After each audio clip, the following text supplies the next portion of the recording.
Hi friends, இப்போ நான் சொல்ல போகிற அப்டேட்ஸ் மாதிரி இன்னும் நிறைய அப்டேட்ஸ் உங்களுக்கு தெரியும். என்னோடய சேனலை சப்ஸ்கிரைப் பண்ணிக்கோங்க. ஸோ நம்ம இந்தியன் பிஎம் நரேந்திர மோடிஜி, அதுக்கப்புறம் யூஎஸில் இருக்கிற பிரசிடெண்ட் ட்ரம்ப், ஓகே. ஸோ இவங்க 2 பேர் ஒரு டீலுக்கு இப்போ வந்திருக்காங்க. என்னன்னு பார்க்குறீங்களா? ஸோ இது வரைக்கும் நம்ம இந்தியா அந்த டேரிஃப் வாருக்கு அப்புறம் ரஷ்யா கிட்டே இருந்தால் நம்ம ஆயில் கம்மி ரேட்டுக்கு வாங்கி இது பண்ணிக்கிட்டு இருந்தோம். இங்கே நம்ம சேல் பண்ணிகிட்டு இருந்தோம், ஓகேவா?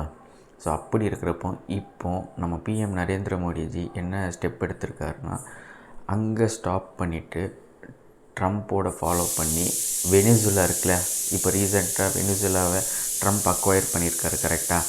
அங்கேருந்து நாங்கள் ஆயில் வாங்க போகிறோம் அப்படின்னு சொல்லியிருக்காங்க. அண்ட் அது மட்டும் இல்லை, அதோடய ரேட்டும் இன்ட்ரெஸ்ட்டும் பார்த்தீங்கன்னா 25% இருந்தது, இப்போது 18% மாற்றிருக்காங்க டேக்ஸு.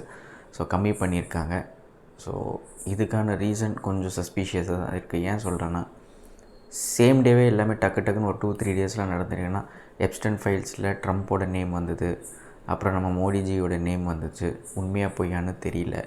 பட் ஒரு விஷயத்தை மறைக்கிறதுக்காக இதெல்லாம் ஒரு டைவர்ஷனோ அப்படின்ற மாதிரி தான் இப்போ தோணுது. ஏன்னா இவ்வளோ நாள் 2 பேருமே கேட் அண்ட் ரேட் மாதிரி அடிச்சுக்கிட்டு இருந்தாங்க. பட் இப்போது ஒரு ஃப்ரெண்ட்லி ஜோனில் போயிட்டாங்க. ஸோ உங்களுக்கு ஏதாச்சும் சொல்லணும்னு தோணுச்சுன்னா கமெண்ட் செக்ஷனில்